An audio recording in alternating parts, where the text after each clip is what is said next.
The following is a presentation of the Force Center podcast feed.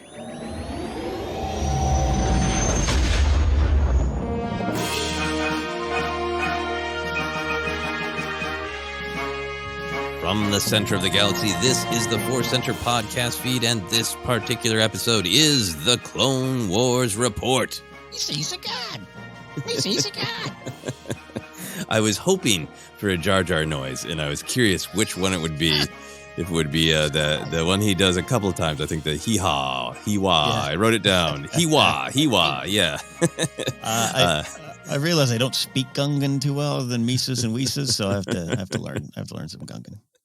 Yes, I want to believe that the call hee-wah is the way that they say He-Man. He-Man in the Masters of the Universe. Now I want to know how you say Skeletor in Gungan. Anyway, we are very excited to be here for this particular episode of the Clone Wars Report. I've been waiting to get to this one for a long time. I'm Joseph Scrimshaw. The person speaking some good Gungan is Ken Knapsack, and we are here to discuss WINDU and Binks' buddy comedy action movie. It is, I love it so much. It's so weird. And I think also perhaps a little under-discussed from the amount that's going on in it.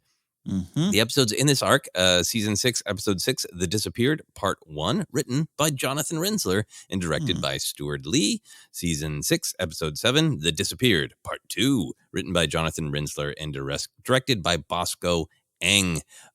We were talking as we were getting going. It's great to see this writer who is associated with so many great behind-the-scenes making of storytelling of Star Wars to have a credited actual narrative bit of Star Wars here. I was reading on Wikipedia that Mr. Rensler himself communicated on his Star Wars YouTube channel that he went through one of those processes that happen in Hollywood where he named some of these characters and there are some lines, but there were a lot of changes from his initial script, which is something that does happen a lot. Do you have any thoughts on that, Ken? It is great to see J.W. Rensler's name, and you kind of forget that he had something to do with this. Then that is both normal and heartbreaking news to hear. I get it. But look, the end result is great, and that's how it works, and you get credited, for whatever you contributed to the story and all that good arbitration stuff and all the business side of it. But it's just good to have his name here, especially after he passed away last year. It's a heartwarming thing to see that he has such a legacy in Star Wars. Absolutely. And even if a lot of the details or structure or individual lines were changed, it's still clearly the heart of this is clearly his soul is speaking through Queen Julia, and a lot of the names are his and in the general mood and feeling. Other big picture thing I wanted to ask you about, I keep saying I feel like episodes in season 6 are under discussed. I don't know if that's just, me being bad at taking the temperature of social media discussion. I wonder if it's an effect of these all just premiered on Netflix right at the end of the run of Clone Wars while everything else was Rebels was, going to be starting real soon and all that. What do you think about that? Do you think this whole season is under discussed, or am I full of it? No, I think you're half full of it. No. Well, the only reason I would, it's a joke, but the only reason I would think that is the 5 stuff gets discussed in some way. But that's true. But here's the thing. I don't even know if you don't hear season 6. In fact, I think until the Clone Wars Report, I think I might have answered a trivia question saying that was in season 5, probably because the name 5 is said. So I think you're right. And the Yoda stuff gets mentioned, but I don't think it gets discussed. I think it is overlooked. It is post-sale. And there's something, you and I talk music a lot here on this channel. When a band releases the B-sides and rarities album and you just kind of go, I'll get to that. There's probably a deep cut I'll like. I think when you hear, it's the Lost Sessions, it's episodes they didn't really finish, or we didn't get to tell the story because we got canceled, you might just overlook it a little bit. That's a general statement. But I think I even find myself doing that of you get to end of season 5 and you're like, that's where it ended. Oh, that's right. They got to release some B-sides. And these are A-sides. All right. This is Strawberry Fields and Penny Lanes. And then these particularly these 2 episodes talk about overlooked. I mean, you got some big stuff going on with Yoda at the end. You got the big stuff with 5s and the chips and everything, and the inhibitors at the beginning. In the middle is this buddy cop comedy that's pretty spiritual, pretty interesting. Its statement on the big picture. So happy to discuss it today. Yeah. Okay. Well, I'm glad you're right. That people do discuss the fives, and maybe that's it. Maybe just a lot of what I see is the discussion about like character arcs. People love talking about Kenobi and Anakin and Ahsoka and the clone's journey and some of these episodes that are really important and unique and weird. Maybe they don't get featured as much, but we're happy to discuss them here. We're going to start with our summary. Are you ready, Ken? Oh, yeah. Disorder. As the Clone Wars rage on, more and more neutral planets feel the spread of the dark side. On the planet Bardata, members of the ancient Force-sensitive council, known as the Dagoyan Masters, are disappearing one by one. Seeking help, Bardata's leader, Queen Julia, contacts the Republic saying she will only speak to one being, Representative Jar Jar Binks. The Dagoyan Masters, who interact with the Force passively, allowing their minds to float within the living Force, have banned the Jedi from their planet, believing the Order's practice of bringing Force-sensitive younglings to the temple is a form of kidnapping. But the Jedi are hesitant to send Jar Jar alone, so Jedi Master Mace Windu accompanies the chaotic Gungan. Passing Mace off as his servant, Jar Jar meets with the Council and Queen Julia, promising aid. It quickly becomes clear that the bond between Jar Jar and Queen Julia is a romantic one. They spend a night together, and the next day perform a meditative dance ritual. Queen Julia reveals her journeys in the Force have revealed a deadly plot. But before she can share the details, an impatient Mace Windu barges in. Jar Jar and Mace have words, and in the meantime, Queen Julia disappears. The Council informs Jar Jar that an ancient prophecy says if the Queen is not returned in 3 rotations, a terrible evil will engulf the galaxy. Mace asks where the prophecy comes from, and the Council reveals their sacred temple is built on a dark temple created by the Frangal cult, worshippers of the war demon Malmoral. Mace and Jar Jar journey down into the depths and quickly discover a ritualistic stone temple surrounded by seething lava. The Frangal cult is stealing the life essence, the literal living force, out of the bodies of the Dagoyan Masters and containing it within a glowing green orb. Mace fights valiantly and Jar Jar fights clumsily, but they are unable to stop the cultists from escaping off-planet with Queen Julia. Jar Jar gives a rousing speech to the council, assuring them that he will rescue his beloved Queen Julia. Seeing Jar Jar's bravery, tenacity, and connection with the Bardatan people, Mace warms to the childlike Gungan. They track the cultists to the nearby moon, Zardasa Styx. Mace uses the Force to sense the presence of the stolen essence, and the unlikely duo chase after the cult. The cultists assure one another they will succeed and fully restore the power of the mysterious figure known as the Great Mother. Mace and Jar Jar work together, fighting off cultists and gundarks, but the cultists escape into the desert. Mace procures an Eope and a Dalgo, 2 powerful beasts of burden, and he and Jar Jar race to the rescue. Mace counsels Jar Jar to stop focusing on his anxiety and instead center himself on the task at hand. How can he best help Queen Julia? Meanwhile, the cultists reach an open-air temple in the desert and strap Queen Julia to an altar. When the stars align and the focusing lenses lock into place, her essence will be taken and given to the Great Mother, who is revealed to be Mother Talzin. Talzin herself is not a natural Force user, but rather manipulates dark magic to achieve power. But if she absorbs Julia's natural connection to the Force, she will become more powerful than any Jedi or Sith. Jar Jar and Mace arrive, but Jar Jar accidentally activates the Stone Guardians, huge techno-organic rock robots. But Mace and Jar Jar work together to defeat them. They plunge into the temple with clear goals. Mace will face Talzin, while Jar Jar will keep his focus on rescuing Julia. Summoning a blade of flaming green magic, Talzin duels Mace. Jar Jar successfully frees Julia, and together they push the Frangal cult leader into the focusing beam. His essence is stolen, but the orb falls and shatters. The energy is released, creating a massive wave of explosive energy. Defeated for now, Talzin dissipates into a green mist. Queen Julia thanks Jar Jar, who encourages her to thank Mace Windu as well. Julia declares perhaps this will be a new beginning for the Bardatans and the Jedi. Jar Jar calls for the steeds with a cry of Hiwa! And the victorious heroes ride off. The end. Such a happy adventure of darkness, right? Yeah, absolutely is. Absolutely. Oh, I learned a lot of things by writing this, including remembering to say war demons' names aloud to myself first. Malmoral. There we go. Malmoral. There you go. Yeah, you got to be when you're calling out a demon's name, you got to be really careful about pronouncing it correctly. Yeah. You're going to maybe raise the wrong demon, right? Yeah, according to the ghost hunting shows I watch on Discovery late at night. Yeah, absolutely. Got to be careful. Enunciate in your dark rituals, everyone. So, Ken, what was your overall reaction to this odd two-parter? Did you love it? Did you like it? Do you struggle with it? What was your initial reaction? All that great stuff. No, I got to tell you, I really do love it, and I love it now. Just been the continuous joyful journey of the Clone Wars Report of going back and looking at things. I don't think I ever would have thought of revisiting these episodes. They are odd. They are weird. The way they use Jar Jar in Clone Wars is I love it, and the power of his comedy, and you got Ahmed Best here voicing Jar Jar, and it's wonderful. But I wouldn't seek it out. And in fact, I saw this arc being made fun of just like a couple days ago on Twitter.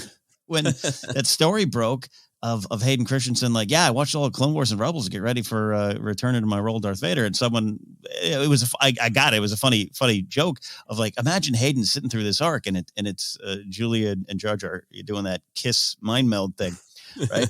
I get it. That it is a funny joke because it is weird, but and it's fitting that Rensler has something to do with this. He's so studied on not just Star Wars but Indiana Jones. This is Temple of Doom. This is Last Crusade. All the way through it in a lot of ways. And as a fan of that franchise and that character, Indiana Jones, I just kind of love that being so prevalent here in Star Wars. It's shown up from time to time again in Clone Wars, I should say. But I just really got caught up in that vibe. Plus the buddy cop side is kind of funny too. And a little bit more justice for Jar Jar. All that to say, it all leads to some big things. There's some spiritual discussions and crisis of faith and the way faith is used and abused by others. There's a lot of big statements here in these two episodes. Yeah, I really enjoyed it. The first time, I agree with a lot of your analysis. I was so in love with the Clone Wars, so blown away by season 5 and then season 6. I think I probably watched season 6 in 2 or 3 sittings. Yeah, because I just so wanted to know how it ended for now, and it was just wanting to kind of gobble it all up. And I felt this this sadness and this understandable sort of tragedy of all of these episodes. All of these arcs towards the end are about the darkness closing in, and I feel like this arc is as well. It starts with yet another neutral planet is falling to darkness, is literally, right. What is being, not word for word, but what is being said from the narrator right at the beginning. So this was kind of this fun break where it is still about the darkness creeping in, but it's also this just great buddy comedy that is really like, hey, look, we've given some justice to Jar Jar in early Clone Wars episodes, right? We've paired him up with Padme and with Bail. But who is the funniest character to pair Jar Jar up with? And just the fun of like, Mace Windu's character has developed that he is just a grumpy Jedi. Anything is possible through the Force except for smiling, according to Mace Windu, and just like the perfect buddy comedy setup. So the fact that it is this kind of fun, wild lark of an episode that also is built on all of this Force philosophy, and I think it is very pulpy, which makes sense because of all that Indiana Jones connection, right? The literal sort of a literal Temple of Doom, kind of one for one, going down into the lava temple under the traditional place, and then the end with the Last Crusade kind of write off. And I've even seen Wikipedia discussing fighting over if there's an accurate source for it, but the observation that the Dukoyan Masters Council Chamber looks a lot like the chamber of the interdimensional beings in Crystal Skull. So it's just kind of everywhere. But I talk about liking the pulpy vibe a lot, and these two episodes are a lot of times what I'm talking about. If it's just the aesthetic of that sort of wild imagination, that why not just energy of throw everything into the stew, hidden lava temples, essence orbs, magic invisibility dust. And now we're getting into like cosmic horror, the stars align and the time is right and Cthulhu will rise and you can suck people's energy out on a weird moon, and stone guardians and flaming green swords. It's just kind of endless. Let's pull from everywhere and make it really pulpy. And then kind of along with that, there's that kind of pulpy energy that sometimes comes with the why not of, if I had a critique of this episode, is like, there's definitely some things that I'd want a little bit more information on. Mm. And there's some things that are just like, just get thrown at you. And they're like, just deal with it. Don't question it. Go with it.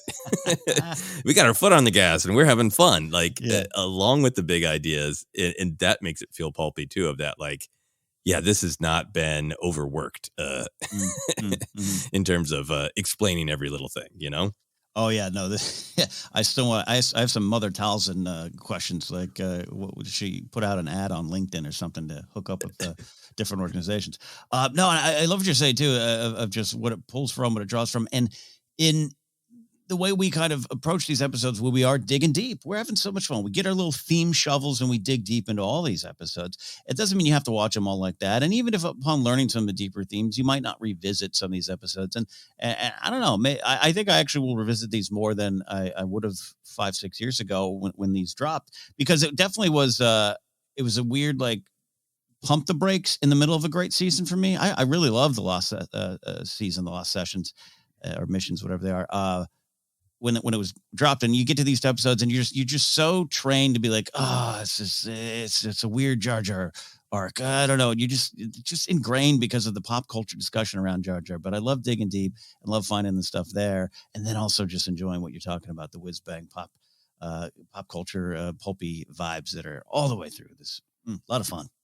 Yeah, absolutely. And I get if some people would be like, oh, yeah, no, this one is not my favorite. But for me, I love engaging with the deeper ideas, which we're going to talk about. But I also can kind of see myself as like, if I just want to watch a short bit of Clone Wars, this is a fun romp and it's funny. And, it takes a while for some of the action to kick in. But when it does, there's some great action, just really fun moments and all that. The one thing that I do want to talk about right at the beginning, Ken, is I do wonder about, throughout the Clone Wars, there's a lot, we've talked about, there's a lot of times where, aliens just speak in voice styles or patterns or accents of real people, everything from Scottish to, Indian, right? In this arc. And I also really love the Temple of Doom stuff. We're going to probably geek out about some of that, about the pulpy stuff. But also, I do want to acknowledge that Temple of Doom comes under discussion, as it should, for as well as the whole Indiana Jones milieu of that. Is this an example of, creators loved these early 20th century pulps that have some, cultural stereotypes in them. Right. And in the thrill of updating something you loved as a child, you accidentally take that baggage with you. And I don't feel like I'm an expert to speak on it, but I want to acknowledge that I think there is that in this arc, that you've got the Temple of Doom and Indiana Jones pulling from very early 20th century stuff that definitely has some baggage, and that gets updated. And then you pull from people are young and love Indiana Jones, and then you update it again and are accidentally maybe taking some baggage with you. I want to acknowledge that is there, because I think for some people it might be a barrier to enjoying these episodes. No, I think it's absolutely important to mention it. Temple of Doom more than anything. Yeah, you're right. I rewatched it recently, and you just see it, and you're aware of it, and you should be, and it's part of moving storytelling forward. And these episodes, written and conceived over 10 years ago themselves now, right? Probably when they're put together. So yeah, that's the power of adapting and changing and other perspectives. It's hard not to ignore. There's a couple beats in here where I'm like, well, that's James Arnold Taylor. I don't know if he should be doing that voice, but that's just a lot of those things that pop up. But we're here to dig into the core of the story without a doubt. But I think you're right there. Yeah, just wanted to acknowledge if people feel like, hey, should be a conversation about it. Absolutely agreed. I don't know that I have the expertise, but I acknowledge that there should be a conversation about some of those kind of moments in these kind of episodes. So acknowledged. And from there, we shall move on to the morals of the episodes. 2 episodes, 2 morals. The first is, without darkness, there cannot be light. And the second is, wisdom is born in fools as well as wise men. What did you think of those morals? I love without darkness, there can be no light. I think that appears in every third U2 song. And as a U2 fan, that idea, I love it. But I got to say, wisdom is born in fools as well as wise men is I don't know, man. That's a deep thinker, and I loved it. I love the idea about it. We love wisdom in Star Wars versus knowledge. Dex is nodding at us here. And with Jar Jar and what he's often treated as and what he often is at times. Stumbles and bumbles. I stumble and bumble. So therefore, I like to think wisdom can be found in even me and Jar Jar. Yes. Yeah. I love without darkness, there cannot be light. I always get a little nervous about that truth. It's a great truth to focus on. And I think a lot of Star Wars storytelling does a great job of depicting that, hey, pain, sadness, death, the cycle of life, you have to have goodbyes to have hellos, can be told really well. I do get concerned sometimes when people see without darkness, there cannot be light. It's sort of like, yeah, so 2 days a week, I'm a good person. And 3 days a week, I let myself be an asshole. Balance, I do get worried about it being interpreted that way of like, or, you know what? Suffering happens, so I shouldn't do anything about it. I don't think this moral intends it that way in any way, shape, or form. That is not, to me, the moral of Star Wars or the moral of these episodes. No. But I sometimes kind of flinch at that simple of a statement of it. Interpretations of morals and meanings. We've learned a lot, particularly the last 5 years, of what that can mean. But I agree with you on that, without a doubt. But definitely, like I said, it definitely has that vibe of you stubbed your toe and you learn from that pain, and you grow. And you wear a new sneaker. I don't know. That makes no sense. That's a bumper sticker. Wear a new sneaker. The new Force Center T-shirt. Yeah, and I agree with you. The other one is great. It is so just directly a conversation about Mace and Jar Jar, and this ongoing story that Jar Jar maybe has perspective and value that people don't see in him, except for Mace does in this arc. Yeah, comes to it. Yeah. Yeah, eventually. So let's talk about those big ideas, the big themes, what was at stake in this episode. Where did you go when you were breaking down what the big ideas of this arc is? I mean, there's some big ideas. Let's just start there. Big ideas. I put up top what I called faith and the crisis of faith, which is not unlike some of the big themes in Indiana Jones. We mentioned a lot of Temple of Doom, and there's the Last Crusade, shot at the end, but the second episode has a lot of that kind of vibe from Last Crusade with the Holy Grail, eternal life, which is a power grab. And so there's a lot of what I looked at old beliefs and traditions being tested, but then also being abused by people for means of getting more power. Mother Talzin's just simply using this and abusing a lot of a lot of these beliefs and traditions and things just for her own power. And then it leads into a conversation of living force, cosmic force, what you might understand, bigger stuff coming with Yoda and his journey here in a bit. So I started there with that, and that kind of it really was the big connection for Indiana Jones stuff there. Then there's some other things that go down there, but your thoughts on Mother Talzin, Joseph? Yeah, I kind of separated the arc into a little bit of Mace's journey and then a little bit of the kind of larger journey about the Force and exactly what you're talking about, the different ways that people connect with the Force and what does that tell us about what we pursue, what are we really after? I love in The Last Crusade that is in such it's such a big part of what the story is and what the moral is of like the great quest for Indiana Jones in the third one is I just want to know my dad. Yeah.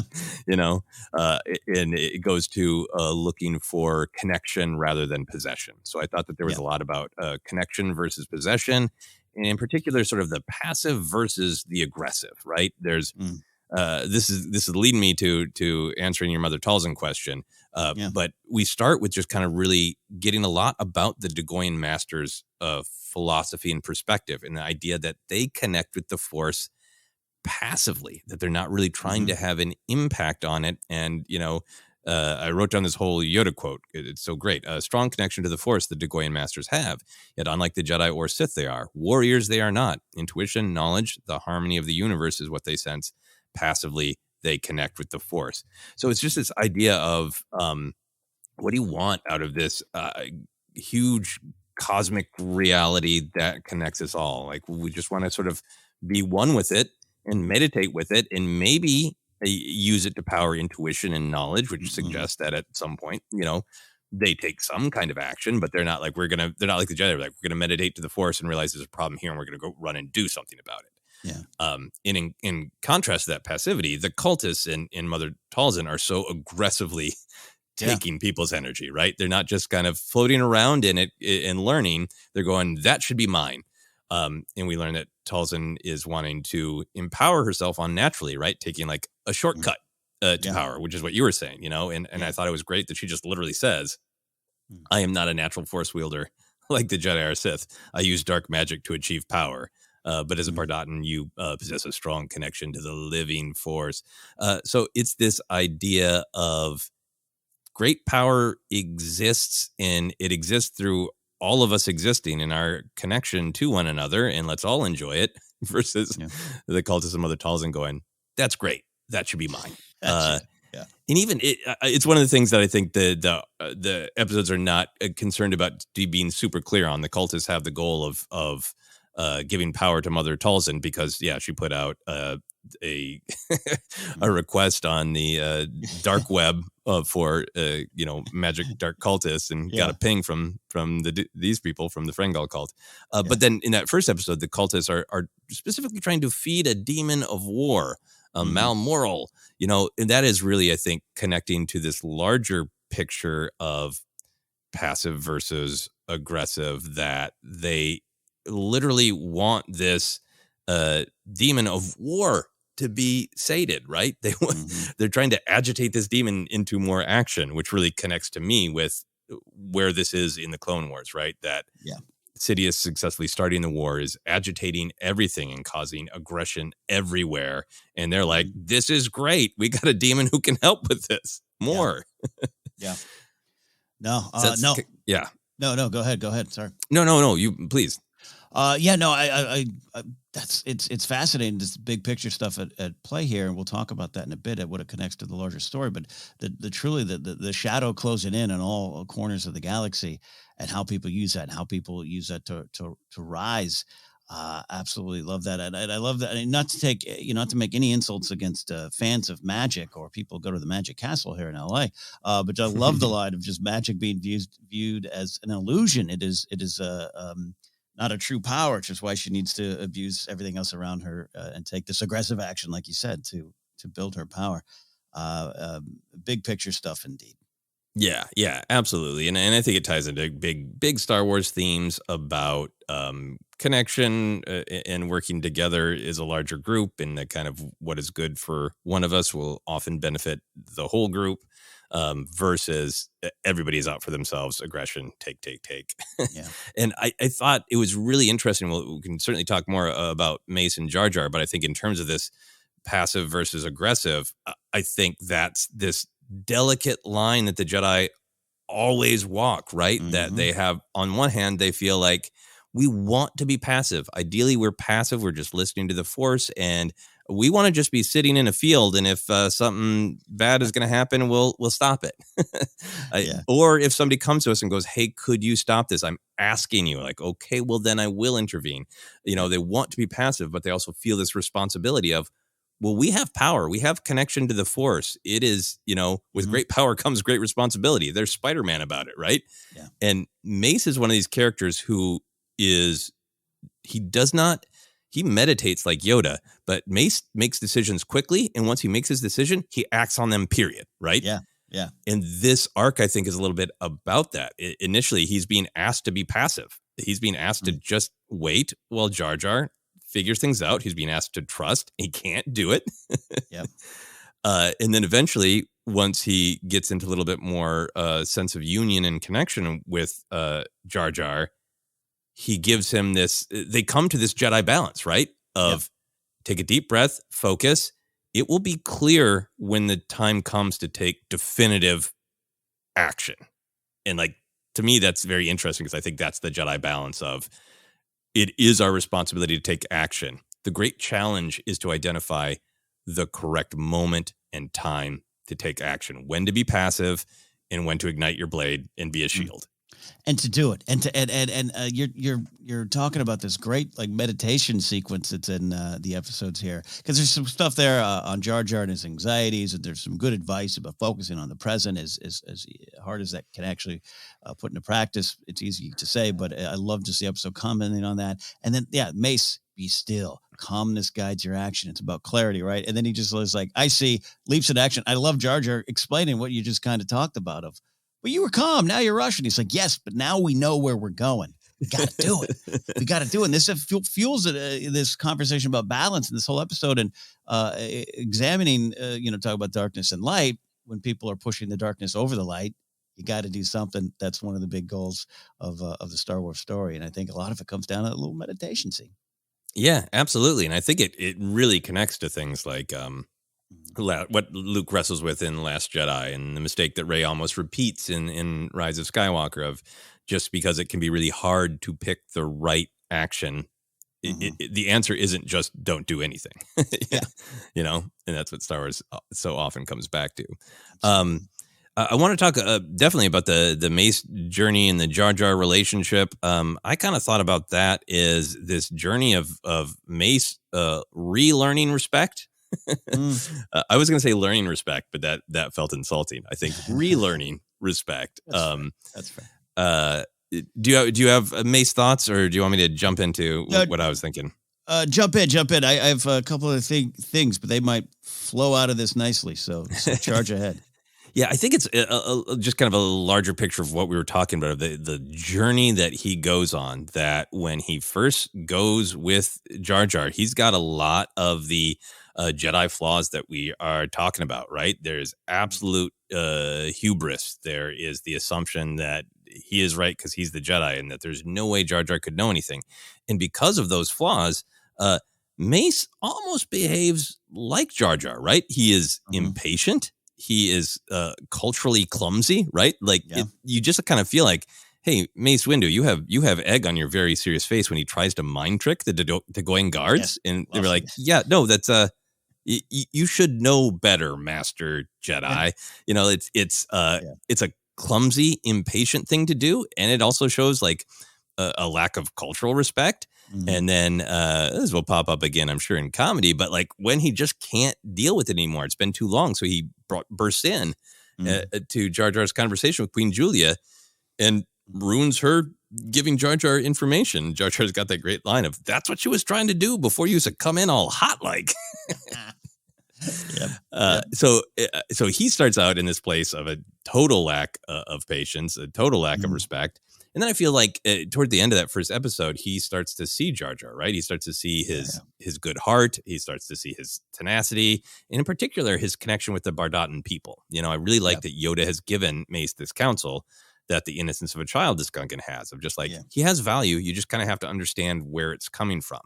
And I like Mace's line at the end of the first episode where he says, Jar Jar, maybe it's this place, but you're starting to make sense to me. And that's to me when it's really about respect. Like Mace is getting out of his rhythm of, I sit in a temple and I tell people what's what, and then I go out on the battlefield and I take care of business, period. I make my decisions fast and I act on them, and I'm sure I'm right. And he's getting more into this place of being a little bit more flowing, a little bit more open, that is now showing more cultural respect to Bardata and understanding where Jar Jar is coming from. Yes, absolutely agree with all of this, and there's some great comedy.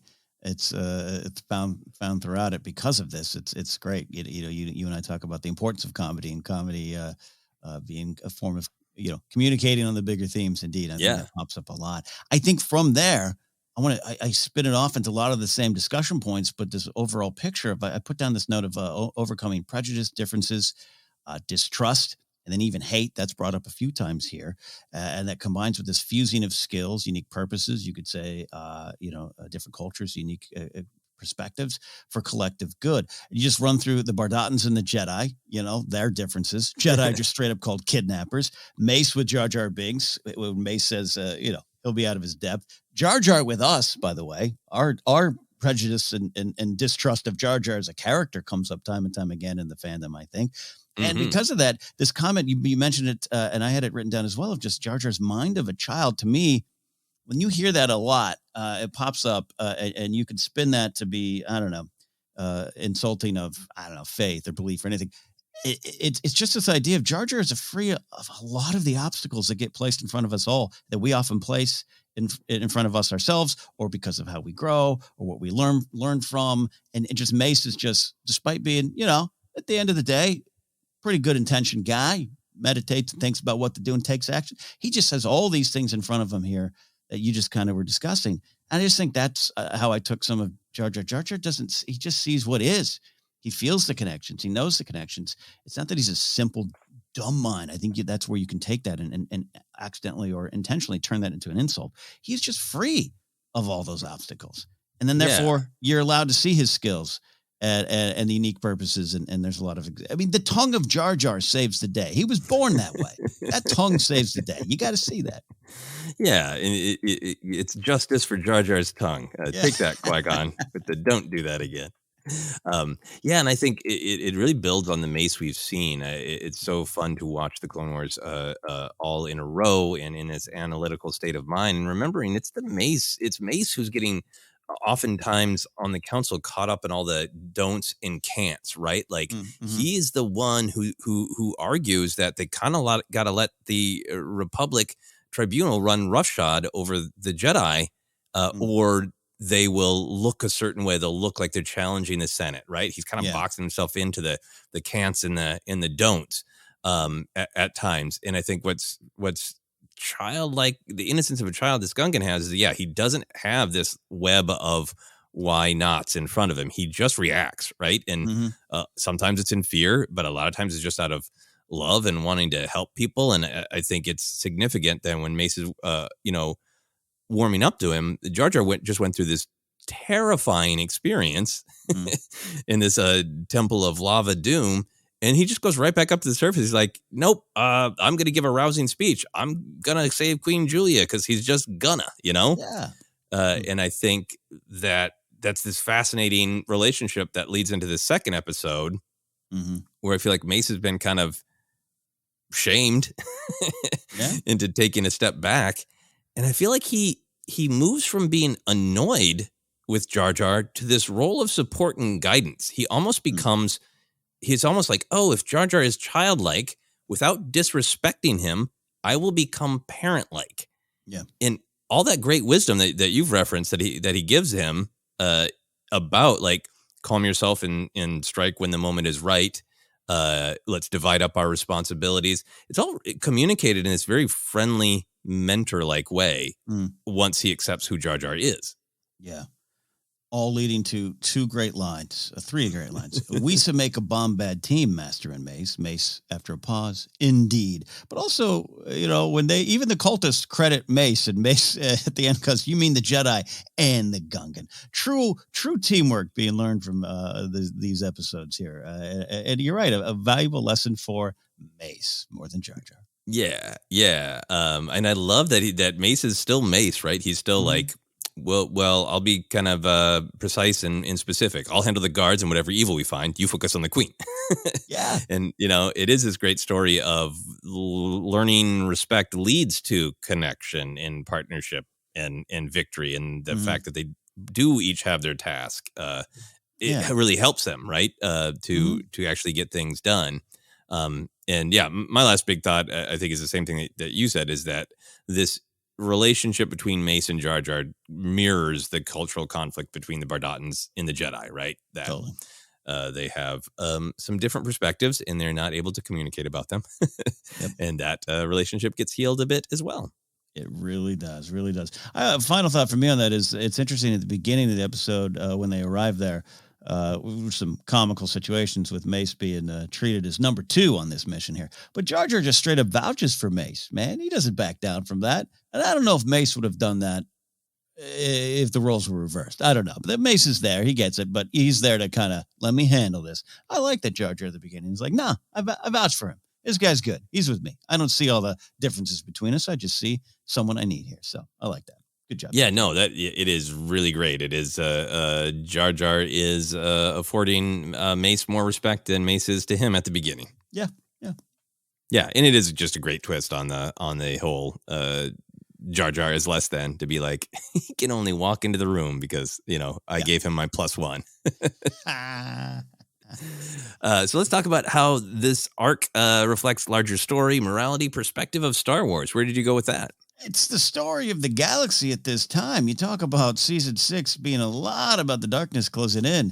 We didn't know we were going to get a season 7. In fact, we didn't even think we really would get a season 6. That's why we had that discussion up top about what season 6 is to us.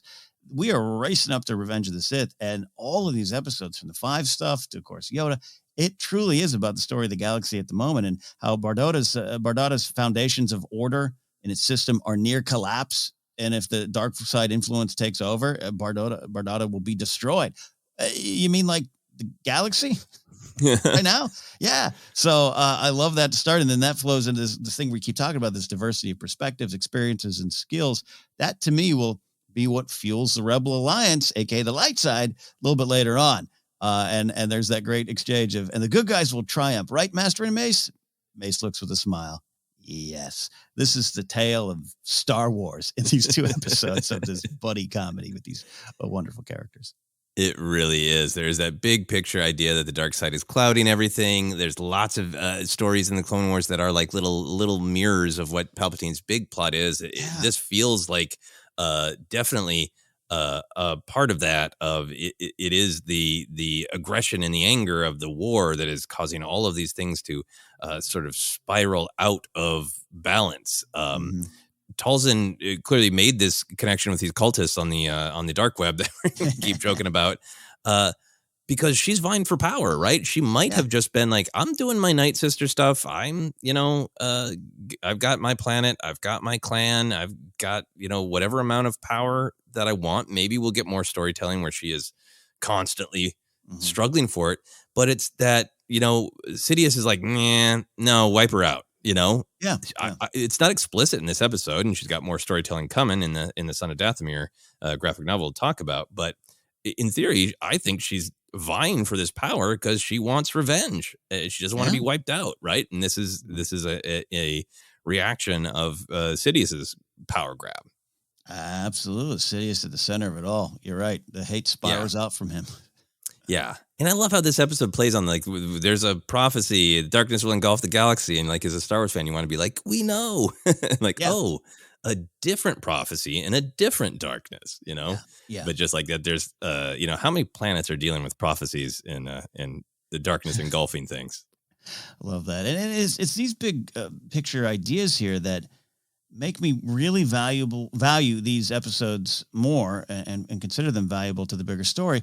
And why they're in season 6, right? Because I think at some point in my Star Wars life, probably in the last 5 years, I was like, season 6 is so big. Why are these 2 here? Right. It's a thought I had. I'm not saying you had or anyone else in the audience did. And now to really focus on these themes, it absolutely has its place in season 6, with season 6 kind of saying, here's what's coming. And here's how we might stop it. Here's how we might fight it. Or here's what we can learn from it. These absolutely belong in this season. Absolutely. And I think just kind of like as it wrapped up a goodbye tour to the major players of this era. And I think all of Jar Jar's appearances where he's focused on in the early seasons, there's definitely this justice for Jar Jar. There's this reminder of what his theme has been since Phantom Menace, of everyone has value. And I feel like this one just turns it to 11, right? Yeah. Like the original story of Jar Jar in the Phantom Menace is, he's bumped into in happenstance, and Obi-Wan's very judgmental, and Qui-Gon's pretty judgmental, but is open to being like, no, the Force works to put people together and everyone has value. And then Padme is the one who makes the great, huge connection of we can heal this rift and we can have connection, and I can show that everyone has value. It's always been Jar Jar's theme, but in Phantom Menace, it's almost like the audience receives it. Padme reflects it. Qui-Gon reflects it up to a point. But in this arc, it is, like I said, turned to 11, where all of the power players of the galaxy are forced to accept his value, right? Yeah. It's not like a little moral at the end of it. It's Palpatine, Yoda, Mace Windu, Mother Talzin going, okay, all right, I guess we have to respect him. Yes, we do. Justice for Jar Jar in a big way. Justice for Jar Jar. That is really the main theme of these 2 episodes. Any other thoughts before we take a break? No, sir. Let's get to some Mace grimacing. Excellent. We'll be back with lots of Mace grimacing comedy and action in just a moment.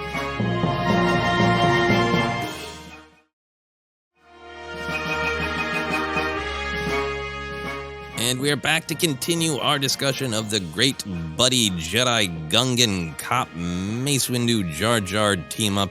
Let's talk about action. Ken, there's a decent amount of action in these 2 episodes. Do you have some favorite moments? Decent amount. It does, like you said earlier, take a little while to get there. Mm-hmm. But once it happens, I mean, Mace is skilled, a lot of great stuff with Mace here. But for me, it starts with him. I love when he jumps into action and tries to open that door when Jar Jar is taken, right? And he just swings in like a video game. I'm playing a lot of that Lego Star Wars Skywalker saga when you got to jump up onto a little bar and do a flip like you're in a circus. Mace had that kind of vibe of just let me get in there and then getting the door open. It's just a real fun Jedi action. Yeah, absolutely. That it really, if there's been any ambiguity about what we're doing here, is like that sound effect of a stone door grinding, right? Here we know where we're going, right? Yeah. First beat I wrote down is just kind of the set of that temple, and in particular, the action of seeing the weird contraption and the green energy and the orb, and just that, it's a great moment to actually see exactly what they're doing of taking this Dagoyan Master's force energy and what does that look like. But it's upsetting, yeah, but also like very thrilling and a great bit of like, oh, here are the stakes. Oh yeah, no, that Dagoyan Master that dies. Yeah, I feel bad. Feel bad. It is. Yeah, I'm with you on that. This is what's happening. And then there's just the kind of that big explosion of action of Mace in Jar Jar's attempted rescue of Queen Julia down in that temple. And there are a bunch of individual moments that I really enjoyed. In particular, I like when Mace and Jar Jar have ended up kind of on a ledge. Mace has thrown Jar Jar up with the Force, but then he gets attacked by another cultist. So he just lets Jar Jar drop. Yeah. Jar Jar goes past screaming. And then particularly brutal, efficient violence from Mace, where he elbows that warrior in the throat, maybe the solar plexus, falls, and then catches Jar Jar is so great. Yeah, he knocks the cultist into the lava and flames. Right? Is this the actual same beat? I'm trying to remember now. I think. He elbows, and then you know how much I love falling from a high place. Yeah, elbows that guy in the throat or solar plexus, and it just flops into the lava. Like, look, play with lava, win lava prizes, cultist. Yeah, absolutely love that. Yeah, and that's some very Jedi. It's very Indiana Jones like action to me too. Like falling and dying in some horrible fashion because you're the bad guy. Exactly. And then a couple beats after that, once he pulls Jar Jar back up, he does that massive force fling to get him to safety. But it's also like almost like he did it a little too powerfully. Jar Jar's just screaming and flying. I love that. Yeah, that's great. What else do you have in that general arena? Yeah, kind of the beginning of a lot of this when Mace kind of leaps into action and he has the staff. And he just starts whacking people with the staff upside their head. Kind of enjoyed that. I like seeing Jedi being forced to use different weaponry sometimes. Yeah, and he does use a lot, right? He uses his lightsaber eventually, but he takes their staff. He just beats them with his limbs. Yeah. And my other favorite beat when he just dodges the spear that goes into another cult member. Oh yeah. I love that. I forgot to write that one down because that's very comedy too. Yeah. Yeah, great comedy. A lot of the fighting and the comedy gets combined. And then for me, I go to the street fight in the second episode. Oh, yeah, absolutely. I love a good street. Again, Indiana Jones vibes. We're going to go to a market and bad guys are going to chase us. It's going to be awesome. Yeah, we're going to. I love that. We're going to keep just throwing a few more cultists at them, to try to stop them. What were some beats in that whole long sequence that spoke to you? Is that why Mace grimacing and scaring away a cultist is just the testament to Mace's power of grimace. He doesn't even need a saber, just his grumpiness. And I respect, as a fellow grump, I respect when your grumpiness can do all the action for you. Yeah, no, that was really, really great. I love at one point, Jar Jar is it's in a sequence where the Mace is dealing with the Gundarks, but there's also the sort of the animal master that they're trying to take down as well. And Jar Jar just does a flying punch, and like a lot of times with Jar Jar, it is the sort of he has the force of the clumsy, where he kind of accidentally whaps somebody or shoots him from afar. Like this is Jar Jar on purpose, jumping through the air and just cold cocking a guy in the face. Yeah. Power of clumsy. Love that. Yeah, so that one is great. Love that early in the Gundarks fight when he's had his lightsaber taken from him, that Mace just does some like very Captain Kirk like chops to pressure points. Ooh, yeah. He also has a double head smash I really love. Just bonk, just a coconut classic. smash. Yeah, love that. Yeah. And then I think the other beat for me is when Mace uses the Force to get his lightsaber back, and the animal trainer guy holds onto the lightsaber. I love every once in a while when we see a beat in action that we just have not necessarily seen before, and this idea that you could do that, you could hold on and try to resist. That was a really cool beat. I like that too. Final one for me in terms of action, it might be comedy, but actually no, I have two beats. Sorry. The cultists suddenly having like an E-Web style gun blaster. Oh, yeah.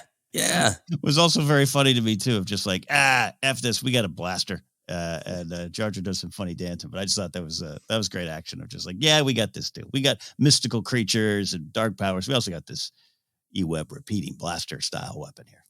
And a great Jar Jar moment where he's just like, I paraphrasing, but Misa got to be brave, right? And just goes running at a giant blaster. Love that. And Moff Gideon would be happy to tell him why that was a bad idea. Yeah, absolutely. He'd be there. Exposition indeed. And the final one for me is, Talzin's sword is real cool.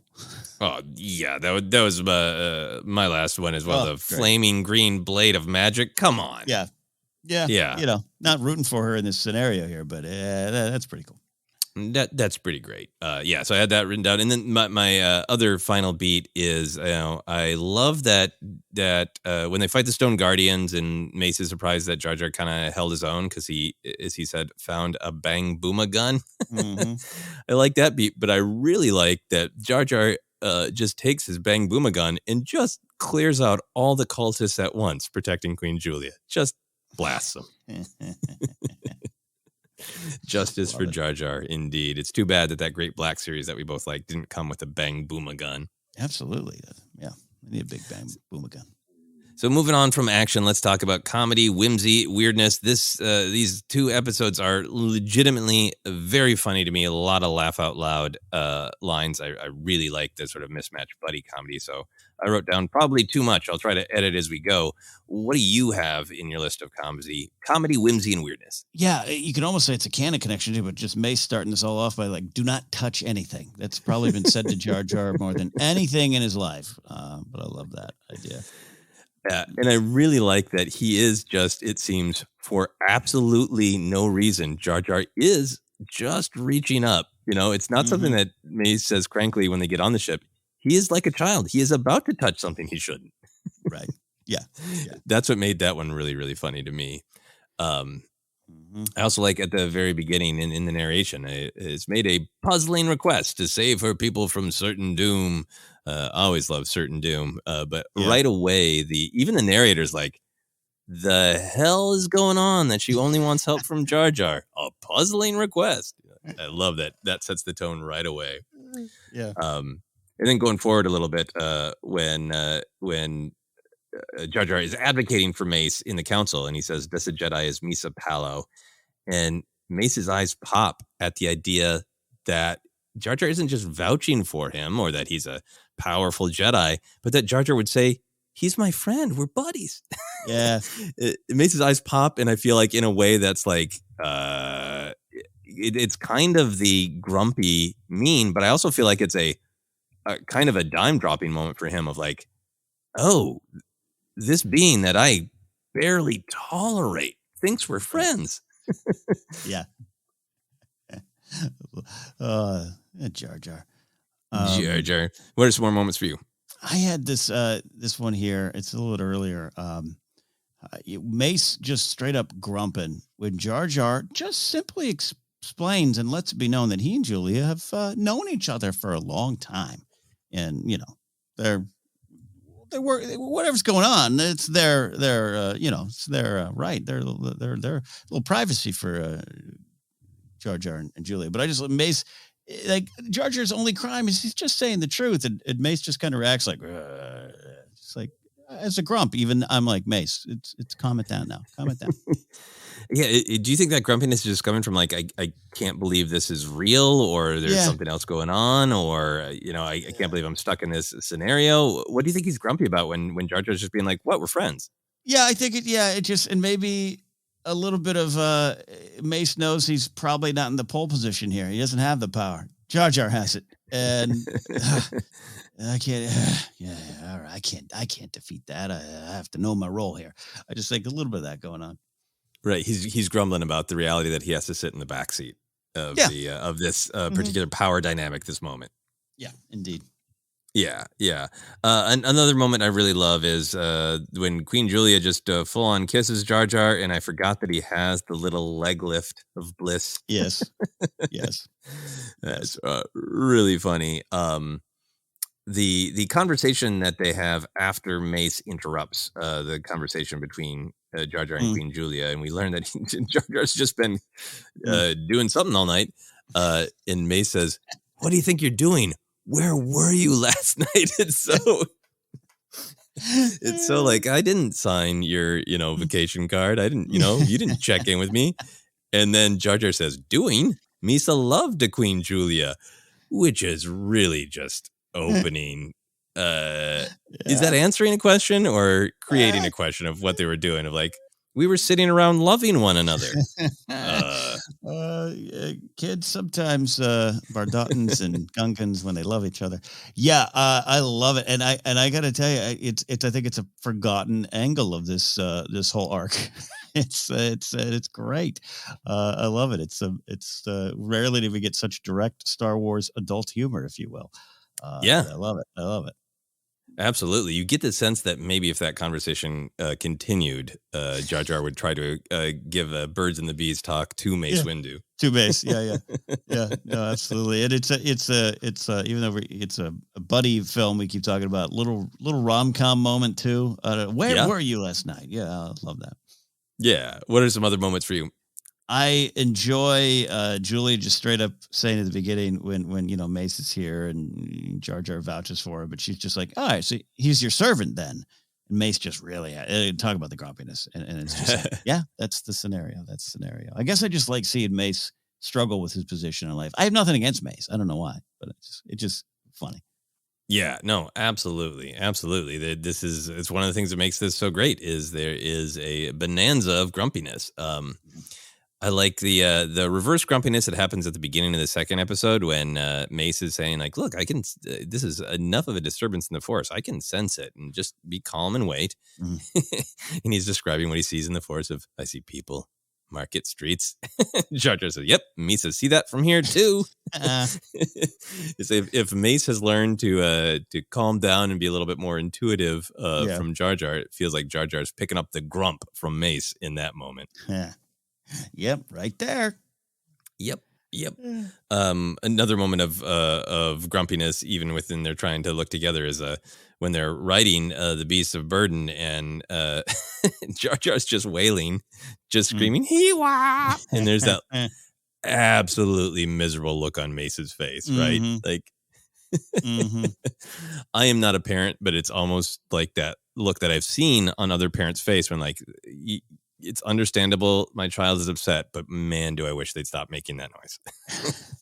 I like that whole sequence too. It really, this shades of Last Crusade of, when they're chasing the Nazis in their tank and they're trying to get the Holy Grail, and like, the Sala gets the horses and they're riding. You got Marcus Brody who's just bumbling away around everything, kind of a Jar Jar in his own way. It just some Mace in this moment, kind of having that Harrison Ford, like, gotta use these horses to go save the day.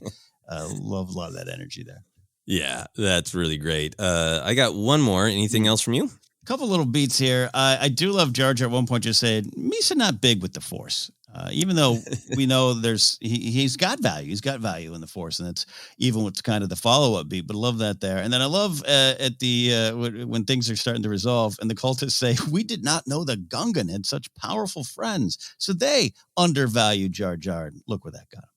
Yeah, no, that is a great line. They deserve what's coming to them for underestimating Jar Jar.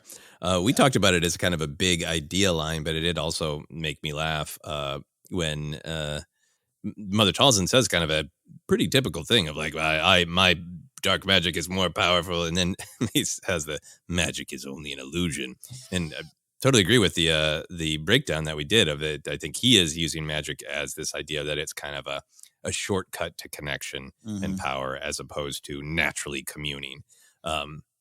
Plenty of room to debate that, but the way that grumpy Mace says magic is only an illusion, it just feels like he's getting pissed about going to the magic castle, right? It's like somebody who's like, you want to watch Penn and Teller? And he's like, no. Well, see, and I do like Penn and Teller, but I've definitely said this more on other podcasts than Force Center, but I think I'm probably at some point mentioning it. I don't like magic. And I am that guy who's people like, hey, maybe people listening aren't super familiar. The Magic Castle is a big place in Hollywood and really cool place, by the way. But I've never been there because I always you have to be invited. And I'm always like, people are like, I can get you to the Magic Castle. I'm like, yeah, I'm good. I'm good. I don't like magic. I don't know what it is. And I don't mean to insult anyone. I have friends in my life who are actual magicians at the castle. So I am Mace in this moment. I was dying at this line. I wrote it down. Yeah, magic's just an illusion. You just did a trick. I don't want to go. Yeah.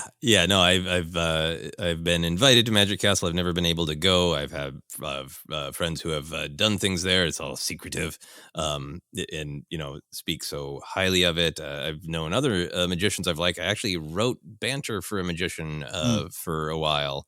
Where he would tell me kind of the trick he wanted to do. And it's like, I need some jokes around it and all that. So I do like it. I do respect it. I do think there is a little bit of like, you are agreeing as an audience member to put yourself into this place of ignorance. Yeah. Of saying, how'd you do that? Yeah.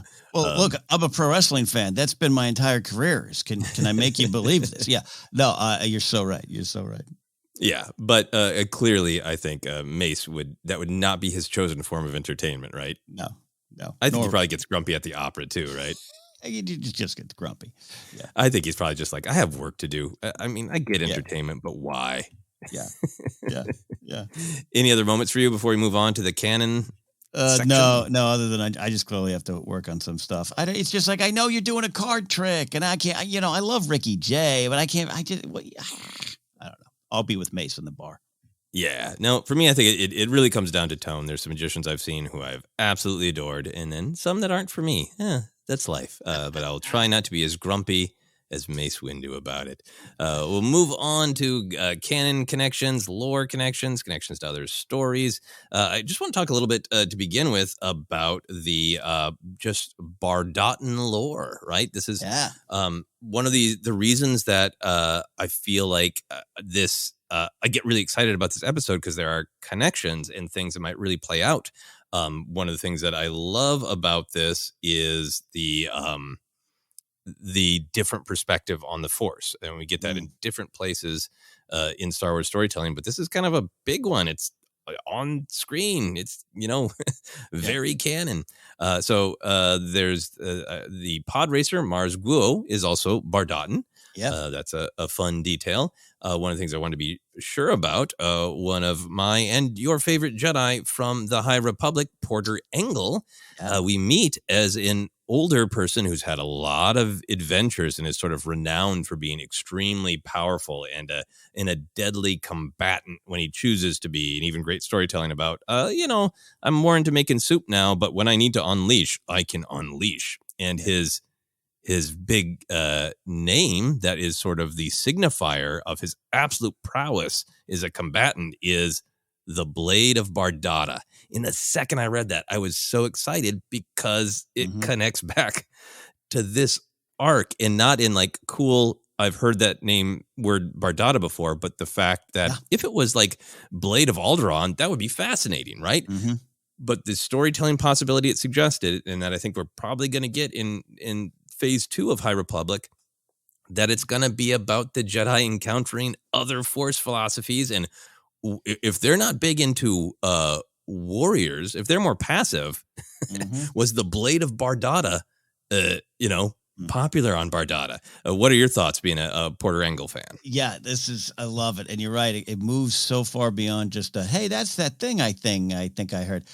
I literally think if you were to redo this episode, Yoda, in telling that story, and Mace in the council chamber would turn to the camera and say, "To be completed in a High Republic short story or comic coming to you soon."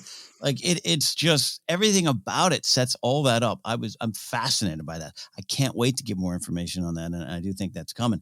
Like you said, it's all there. It's a deep cut, and to pull that back and pull it into the High Republic era, I'm so excited for that. Yeah, to just get to spend more time in book form with this different view on the Force that the Jedi clearly understand, but have a philosophical difference with. Of like the Jedi are clearly like, oh, wow, just letting your minds float wild in the living Force, that sounds great, but we have responsibilities because we choose to believe that we must act. Maybe the Bardatans aren't at that place of their philosophy yet. Maybe we'll see a story that causes them to move to that philosophy. Right. Yeah. But absolutely. if they are already in that philosophy, being called the Blade of Bardata isn't just like being called Blade of Random Star Wars Planet, right? It's like being called of Sword of Pacifism Town. Yes. Fascinating. Yeah, absolutely. Another bit of Bardatan lore that every time I watch this arc, I was like, is there anything in this about this? And the answer is no. So I have to ask you, Ken, in your headcanon, when and how did Jar Jar and Queen Julia become special friends? That is $1 million question. We always say Star Wars wants you to ask why, not how or what first. How? I don't get the sense he's traveled too far off Naboo, but I guess I'm completely wrong. Or maybe she showed up some sort of I don't know, not unlike Satine and Kenobi in their meeting early on, before the story we've never really seen. Maybe Queen Julia was, Princess Julia at this point, and goes on some diplomatic mission to meet with Boss Nass, and, a little rom-com breaks out. That's my headcanon now. Yeah. I admit I didn't look it up on Wikipedia, so maybe there's something there, some deep cut about how Queen Julia and Jar Jar met. But yeah, I like how open it is, and just like, because it makes you, the audience, feel like put you in Mace Windu's shoes of this is very unexpected, right? Absolutely. But yeah, I can absolutely see that of like, Princess Julia came to Naboo for some reason. The Living Force directed her there. Or I like the idea of like, hey, he is Representative Binks.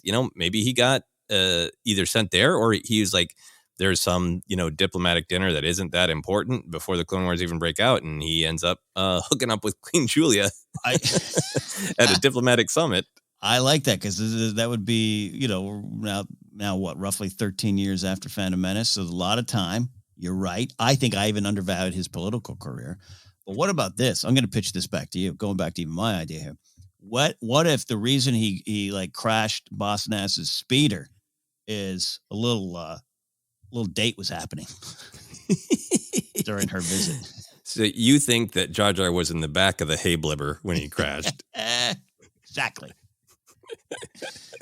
That is a thing of great beauty. I'm looking at the canon tab, and it is just a breakdown of the episode. Maybe there's something more in the wilds of the Legends tab where that was answered. Who knows? But I also wanted to talk about the kind of specifics with the Dagoyan Master lore, right? Because the Bardata's the planet, Bardatan's the people, but then this council is the Dagoyan Masters, right? Yeah. And I want to be sure to dive into the fact that they think the Jedi were kidnappers for taking Bardatan children. Yeah. And I like that the Jedi say that they think we didn't give the kids a choice, which the Jedi think that they do give the kids a choice. Everybody chooses the Force. Everybody has, it seems like, at different ages in canon, the opportunity to go, this isn't for me. Yeah. Bye. How did you feel about that? Did you feel like this was like, since the Phantom Menace came out and people were surprised by, like, I didn't know the Jedi were kidnappers. Like, this seems like answering a fan question or wrestling with a fan question. How did you feel about all that? Yeah, wrestling with a fan question is a great way to put it for me, and I think it's okay to wrestle with it. Even recent clips, some of that Old Republic stuff, the short film that Alex Backus wrote. I was even talking to him about it. Of like, hey, I just want to question a little bit what the Jedi are doing. Doesn't mean it's wrong. Just mean let's look at it. And I think it's fair to look at, and I think it's fair for the Jedi to have a rebuttal. And I think you're right about some of the stuff and the choices along the way. But it's all to me represented in Mace just kind of going, yeah, we're called kidnappers again. Like that happens a lot. You got to work through it. It's a PR problem. But I love it. I don't specifically have an answer in my head here, but I love wrestling with it. I think it's fair. I think it's absolutely fair. I just still always kind of side with the greater purpose of the Jedi.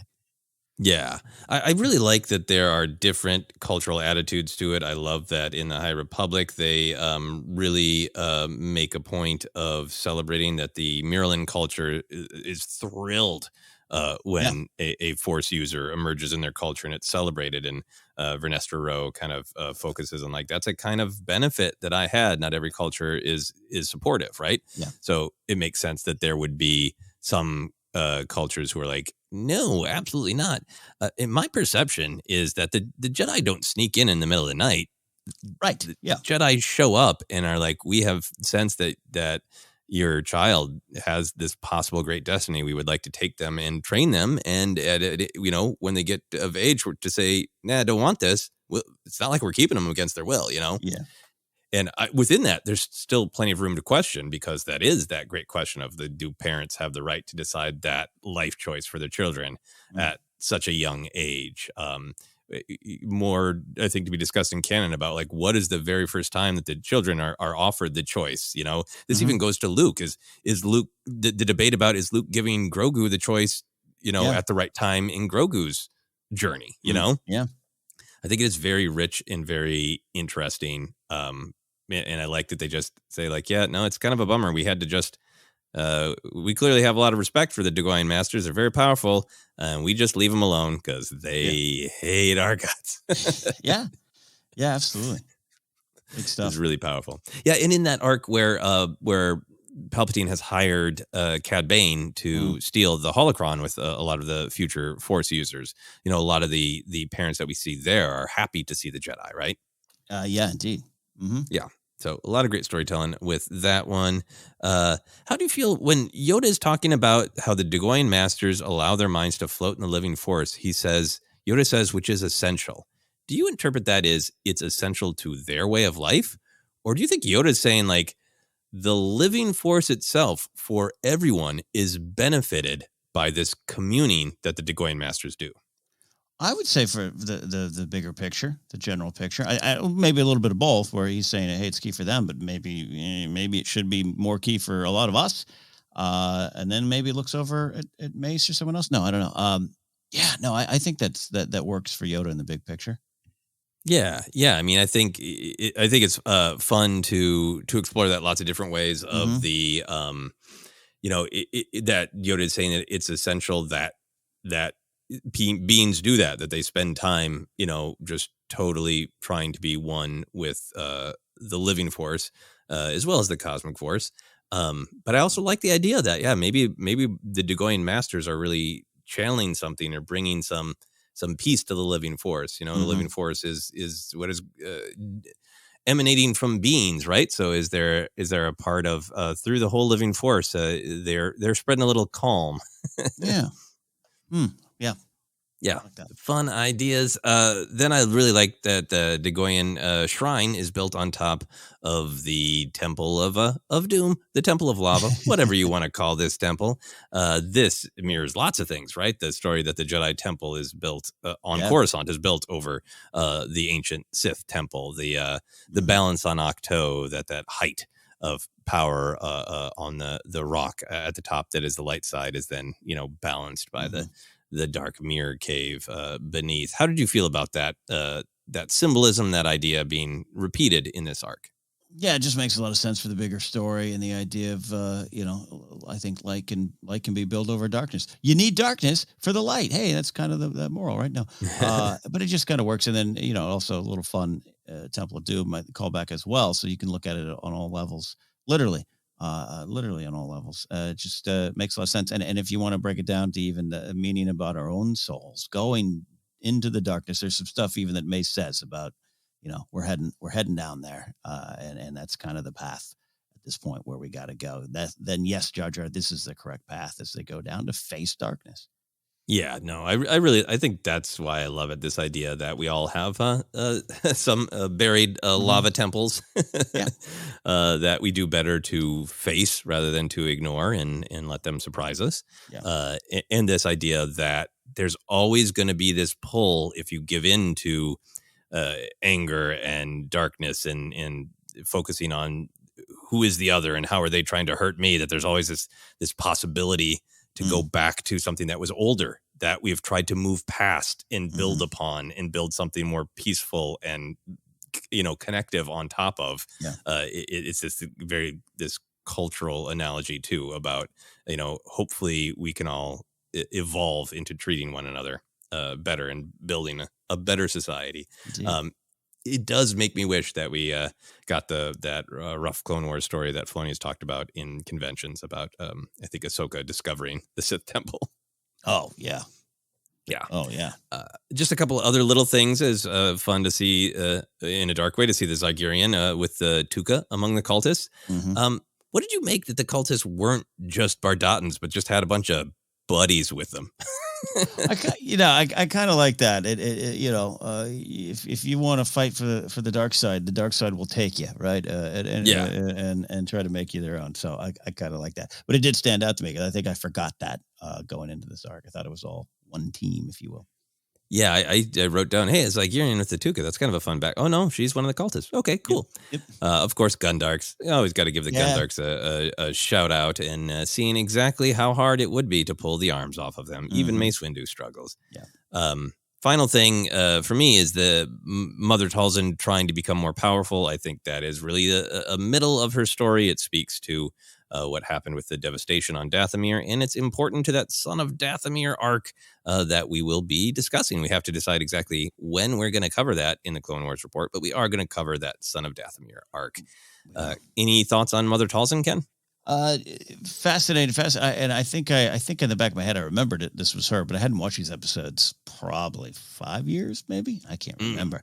So it was fun to see her there. The Night Sisters are so interesting. We've had a lot of fun discussing them and what they mean in the relationship. And I think Talzin, relationship to the Force and Talzin kind of goes into it here pretty specifically. So I like that. And I can't wait to get to the Son of Dathomir stuff. So yeah, don't worry. We're going to cover that. Yeah, awesome. Any other canon or lore connections that you wanted to, either from Star Wars or Indiana Jones? Yeah, indeed. Big one. The fact that Jar Jar says Maxi Big the Force. I mean, come on. Yes.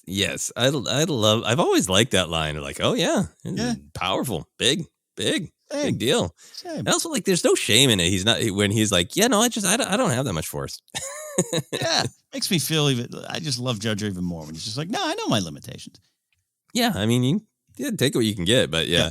And even the Frangal cult leader says the Force resides in all living things. What little you have will be ours. Yeah.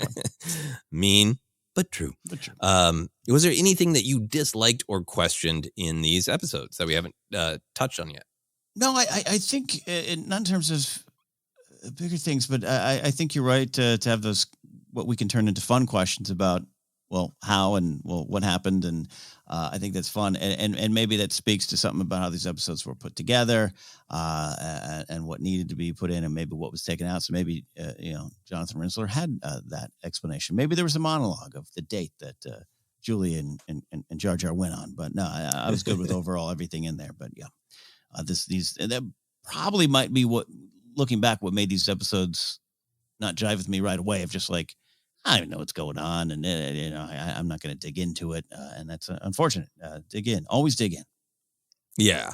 I think for me, it does sometimes watching this arc feel like maybe at one point in the planning there was a third episode when there was going to be a full season, and I feel so grateful that they said like, no, these are important. They got to be in there. And with the mystery of the whatever meet cute happened between Jar Jar and Julia, that's almost like fun because it makes it even more WTF. Yeah. But I think because I'm so invested in the Night Sister story and Mother Talzin, we keep making jokes about, where did she post her, looking for cultists, that I would have taken a little bit more clarity on Mother Talzin, on the cult itself. I was reading that it never made it into the script, but the intention was that one of the leaders that gets name checked, High Seneschal Patine, is meant to be the cult leader, and just didn't put it actively in the episode, and that's the direct connection to Temple of Doom, where the leader was, being used by the cultists. Yeah, no, I you're right, because I even did some freeze framing of like, wait, when Jar Jar's taken, of like, was it the guy that was walking with him? I got a little confused, but and I think, and I feel like, the difference to me sometimes is like, with Queen Julia and Jar Jar, like that'd be a fun story, but it's not necessary. I don't think this is necessary, but I think it would be richer for me if I understood, Mother Talzin probably sold this cult, a bill of goods. What do they think they're getting? That's so often like the great story, even going to Indiana Jones, with people going after power and never actually getting what they think they're going to. Right. By going after power. And I think there's a part of me that would I would have been interested in that story of how did they connect? What does this cult really truly want? Did Talzin straight up lie to them, or is she going to become powerful enough to just, would she give them what they wanted? All that kind of great stuff. Yeah, no, yeah, and we're making the jokes. Mother Talzin would like to connect with your network on LinkedIn. That's probably where it happened. But yeah, no, I think a little. It's only because I do really. I'm always intrigued by Talzin and just the Night Sisters' existence, and I know where they came from when they were first mentioned in legends and everything. But to have them, be used so powerfully in the Clone Wars, I wouldn't mind. And I know they're wiped out, but wouldn't mind. Other than Marin, we should say, I wouldn't mind continuing to explore them in further storytelling. Absolutely. Let's get Marin riding a Rancor, and the circle will be complete. There you go. Is there anything that we have not talked about that you wanted to touch on? I mean, I woke up this morning and thought, we might have just kind of a shorter Clone Wars report. Wrong. We discussed it all as these episodes deserve. Yeah. Final thing for me is just like, I think this is a great performance by Ahmed Best. I really think that the vocal performance of Jar Jar, it hits all the high notes of previous performances, but there's even more. Like he just really goes for it. He really, to me, lands the buddy comedy. Some of those moments where he gets exasperated. It's just a phenomenal performance, I think, and I wanted to shout out Ahmed Best's great performances, Jar Jar. Always supportive of that, and so great to have him, move back into this role for this series. Initially, he wasn't there, as we know, and just own every aspect of this character. I love it. Absolutely. So as we begin to wrap up here, we always talk about fun merch. If you could have a figure or merch of any kind from these episodes, who or what do you want, Ken? You got to go right for it. We need the cinema scenes, Julia and Jar Jar mind meld kiss. We got to have that. Just give me that figure set. Absolutely. Everything is really demanding some multi-packs. I definitely want the Mace and Jar Jar buddy pack where Mace is sculpted with a permanent frown. I mean, most of his action figures are that way, but even more grumpy frown. Yeah. And I want it to come with Mace's normal lightsaber, but then I want it to come with just his hilt that has visible saliva on it, his wet hilt from Jar Jar grabbing it with his tongue. And can we go into Galaxy's Edge, into the lightsaber building thing, and go, I'd like a Talzin ghost sword. Can I make that? Exactly. It's great that we can get all these lightsabers, but could I just have a magic sword that just flames into green, fiery existence? That would be wonderful. Love it. Careful with that at Disneyland, kids. Next up, we have one single episode, but a big one. Season 6, Episode 10, The Lost Ones. Really excited to dive into that. Ken, what should the moral of this episode of our podcast be? The success of your podcast will be based on a powerful mix between childlike appreciation of what you're talking about and adult grumpiness. I think that is very perfect and very accurate. Where can people find us? Hey, we are the Force Center Podcast feed. You can find us on Twitter, Force Center Pod. We're on Instagram, YouTube as well. Facebook page is Force Center Podcast. Hey, if you'd like to look for us all over podcast places, we're on Acast, we're on Apple Podcasts, Google Podcasts, Stitcher, TuneIn. Just search. You'll find us. Merch is available at tpublic.com/user/Force Center. And you can support us directly at patreon.com/Force Center. From there, you can get connected with our Discord server to talk Star Wars every day with Force Center friends. Big announcement that has been confirmed this week. More information to come, but at Star Wars Celebration, we will be part of the Star Wars Explained podcast on the podcast stage on May 26, 2 p.m. More details about what that is and all that cool stuff, but we're happy to join Alex and Molly there. You can follow me at Ken Napzok or go to kennapzok.com for more information. Joseph, for you. Yes, excellent. Very, very excited for the announcement and excited to do that panel with Alex and Molly and anybody who can make it, of course, in the audience. You can find me Twitter, Instagram, TikTok is at Joseph Scrimshaw, and you can check out my website at josephscrimshaw.com for lots of other comedy adventures. But for now, for myself, for Ken, for the kissing lips of Jar Jar Binks, this has been the Clone Wars Report.